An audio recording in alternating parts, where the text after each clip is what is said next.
৮০০ বছর আগে যে মানুষটি অলৌকিকতার ক্ষমতা দেখে পুরো বিশ্ব হতভম্ব হয়ে গিয়েছিল, আজ সেই মানুষটির দরগা ভাঙার চেষ্টা করছে কিছু হিন্দুত্ববাদী লোকেরা, যার নির্দেশেই একটি জীবন্ত উট উঠে দাঁড়াতে পারেনি। আজ সেই মানুষটির দরগার খাদেমদের ওপর চলছে অমানবিক নির্যাতন। তারা কি জানে না যে এই দরগা ৮০০ বছর ধরে আল্লাহ তাআলার রহমতে হাজার হাজার মানুষের দুঃখ দূর করছে? আজ সেই দরগাতেই হামলা চালানোর কথা বলছে কিছু হিন্দুত্ববাদী লোকেরা। সেই দরগা যেখানে ধর্ম, জাতি আর মাযহাবের কোনো বিভেদ নেই। এমনকি এই দরগায় শুধু মুসলমানরা নয়, বরং অনেক হিন্দু সেলিব্রিটিরাও এখানে এসেছেন। এছাড়াও এখানে এসেছেন ভারতের বর্তমানের প্রধানমন্ত্রী নরেন্দ্র মোদীও। কিন্তু এত সম্মান প্রদর্শনের পরেও এই হিংস্রতা, এই আক্রমণ কিভাবে সম্ভব হলো হিন্দুত্ববাদীদের? এর আসল কারণ কি? তারা কি জানে না এই দরগার সম্পর্কে? তারা কি জানে না আল্লাহ তাআলার রহমত এখানে লুকানো আছে? আজকের এই ভিডিওতে আপনাদের সামনে আসবে এমনই একটি ঘটনা যা শুনে আপনার গায়ের লোম দাঁড়িয়ে যাবে। একজন হিন্দু ব্যক্তি যিনি একসময় খাজা গরিবে নেওয়াজ রাহমাতুল্লাহ আলাইহির মাজারে আসেন এবং তাকে হত্যা করার প্রস্তুতি নেন। কিন্তু আল্লাহ তাআলার আযাবে তার পরিণতি যা হয়েছিল তা জানলে আপনি ভীত সন্ত্রস্ত হয়ে যাবেন। এমনকি এই ভিডিওতে আপনার সামনে উন্মোচিত হবে খাজা গরিবে নেওয়াজের সেই রহস্যময় জীবনী, যা আগে কখনো প্রকাশিত হয়নি। হযরত খাজা মঈনুদ্দিন চিশতি রাহমাতুল্লাহ আলাইহি ছিলেন ইসলামের অন্যতম মহান আউলিয়া এবং চিশতিয়া তরিকার প্রতিষ্ঠাতা। তিনি ছিলেন আল্লাহ তাআলার এক অতি প্রিয় বান্দা, যার কাছে অসীম অলৌকিক ক্ষমতা এবং আধ্যাত্মিক শক্তি ছিল। তার জীবন এবং কর্মের মধ্যে অসংখ্য অলৌকিক ঘটনা রয়েছে, যা তার প্রতি গভীর বিশ্বাস এবং শ্রদ্ধার সৃষ্টি করেছে। তিনি ছিলেন আল্লাহ তাআলার রহমতের এক প্রকৃত উদাহরণ, যার মাধ্যমে বহু মানুষের জীবন পরিবর্তন হয়েছে। আর এই মহান ব্যক্তি আজ থেকে ৮০০ বছর আগে যার দ্বারা বসানো উটকে যে মানুষেরা উঠাতে পারেনি, আজ সেই লোকেরাই খাজা দরগার ভাঙার চেষ্টা করছে। স্বয়ং সেই সময়কালের শাসক পিতারা জোহানের মা একজন বড় মাপের জ্যোতিষ ছিলেন। তিনি খাজা মঈনুদ্দিন চিশতি রাহমাতুল্লাহ আলাইহির ছবি এঁকে বলেছিলেন, এই মানুষের সাথে কোনো ঝগড়াতে জড়াতে না, যদি জড়ান তবে আপনার শাসন সমাপ্ত হয়ে যাবে। তার জীবনের এমন অনেক ঘটনা রয়েছে যেখানে তিনি সম্পূর্ণভাবে আল্লাহর ওপর নির্ভর করে আধ্যাত্মিক শক্তির মাধ্যমে অসংখ্য মুসিবত থেকে মানুষকে উদ্ধার করেছেন। এমনকি তিনি দরগায় আসা মানুষদের সমস্যার সমাধানও করতেন।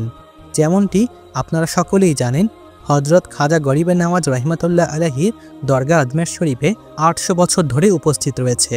তিনি আল্লাহ তাআলার এক মহান আউলিয়া, যার মাজার শরীফ ধর্ম ও মাযহাবের কোনো বাধা নেই।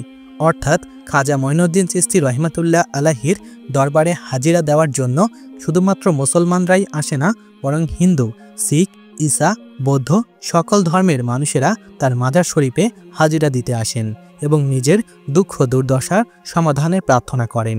শুধু এতটুকুই নয়, খাজা গরিবে নেওয়াজ রাহমাতুল্লাহ আলাইহির ইন্তেকালের পর থেকে ভারতের জমিনে যত শাসক এসেছে, আকবর থেকে শুরু করে ইংরেজরা, এবং ভারত স্বাধীন হওয়ার পর যত প্রধানমন্ত্রী এসেছেন, যেমন পণ্ডিত জওহরলাল নেহরু থেকে শুরু করে হিন্দু হৃদয় সম্রাট নরেন্দ্র মোদী পর্যন্ত, সকলেই খাজা গরিব নেওয়াজের মাজার শরীফে চাদর চড়িয়ে নিজেদের মান্যত পূরণ করতে চেয়েছেন। খাজা মঈনুদ্দিন চিশতি রাহমাতুল্লাহ আলাইহির অলৌকিক ক্ষমতা মূলত আল্লাহ তাআলার কাছ থেকে প্রাপ্ত ছিল, যা তার উত্তম চরিত্র, আল্লাহর প্রতি অগাধ ভক্তি এবং মানবতার প্রতি অসীম ভালোবাসার মাধ্যমে প্রকাশিত হয়েছিল। এটি স্পষ্ট প্রমাণ যে হযরত খাজা গরিবে নেওয়াজ রাহমাতুল্লাহ আলাইহির মাধ্যমে হিন্দু, মুসলিম সকলেরই দুঃখ দূর হতো। আর এটা কেন?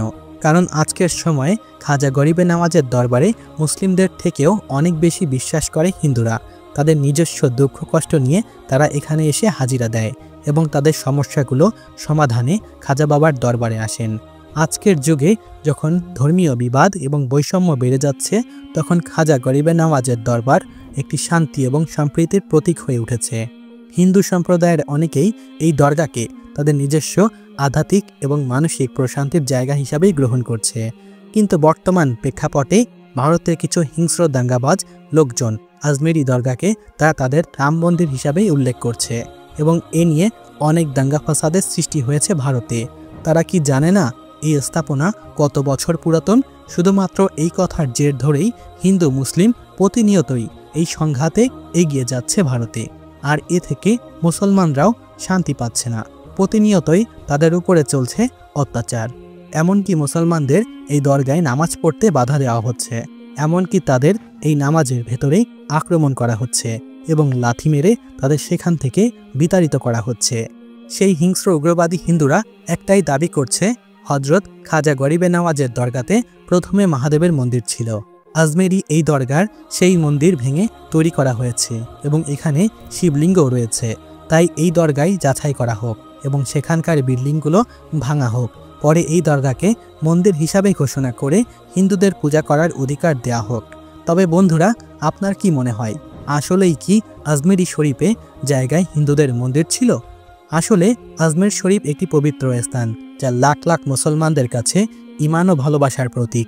এটি শুধু একটি স্থাপনা নয়, বরং ইসলামিক ঐতিহ্য এবং আধ্যাত্মিকতার একটি উজ্জ্বল নিদর্শন। ইতিহাস ঘাটলে পরিষ্কারভাবেই দেখা যায় আজমেরি শরীফের স্থান ও এর নির্মাণ ইতিহাস বহু শতাব্দী পুরানো এবং ইসলামিক ঐতিহ্যের সঙ্গে গভীরভাবে জড়িত। যেসব কথা তারা বলছে সেগুলো সম্পূর্ণ মিথ্যা এবং ভিত্তিহীন।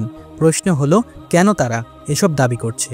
আসলেই সত্যি কথাটি হলো, যারা এই আজমের শরীফকে তাদের মন্দির দাবি করছে তারা জানেই না যে আসলে তাদের ইতিহাস কোথা থেকে শুরু হয়েছে। তাদের মাথায় কিছু হিন্দুত্ববাদী পণ্ডিতরা এ সকল কথা ঢুকিয়ে দিয়েছেই বলে তারা এমন কুকর্মে লিপ্ত হচ্ছে। আর যারা এই আন্দোলন শুরু করেছে তাদের চেহারার দিকে তাকালেই আপনি দেখতে পারবেন তাদের বয়স খুবই সামান্য। তারা তাদের মহান পণ্ডিতদের কথা অনুযায়ী এমন দাঙ্গা ফাসাদ শুরু করেছে। শুধু যে সম্প্রতি হিন্দুরা আজমের শরীফকে ভাঙবে এবং সেখানে অত্যাচার চালাচ্ছে তা কিন্তু নয়, বরং বহু যুগ আগ থেকেই হিন্দুরা খাজা মঈনুদ্দিন চিশতি রহিমাতুল্লাহ আলাহির শত্রুতে পরিণত হয়েছিল। ঠিক তেমনই একটি ঘটনা চলুন শুনে আসি। এক হিন্দু ব্যক্তি, সত্য ঘটনা, যিনি একবার খাজা গরিবে নওয়াজ রহিমাতুল্লাহ আলাহিকে হত্যা করার জন্য তার দরবারে হাজির হয়েছিলেন।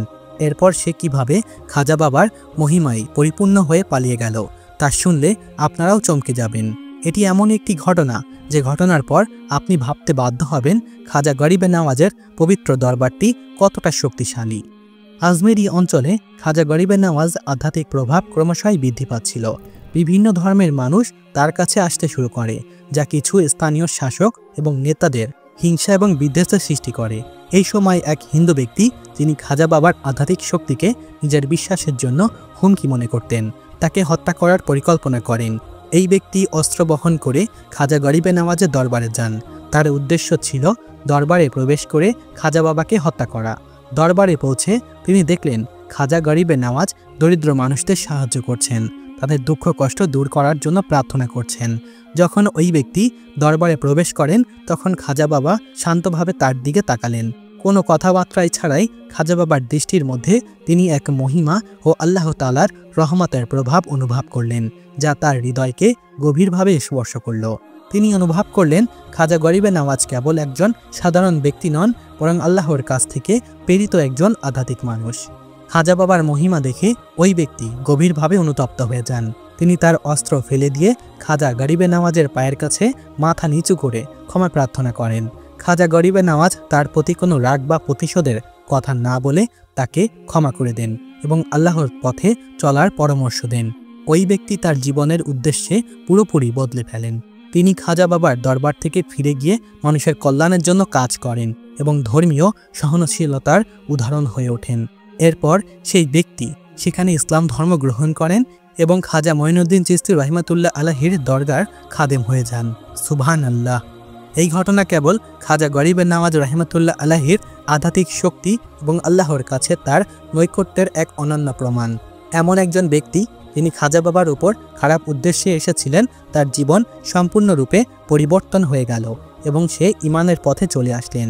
তার জীবনে তিনি ৪৫ বার হজ করার সৌভাগ্য এবং মক্কা শরীফে ইন্তেকালের ঘটনা সত্যি আল্লাহ তাআলার এক বড় রহমতের নিদর্শন।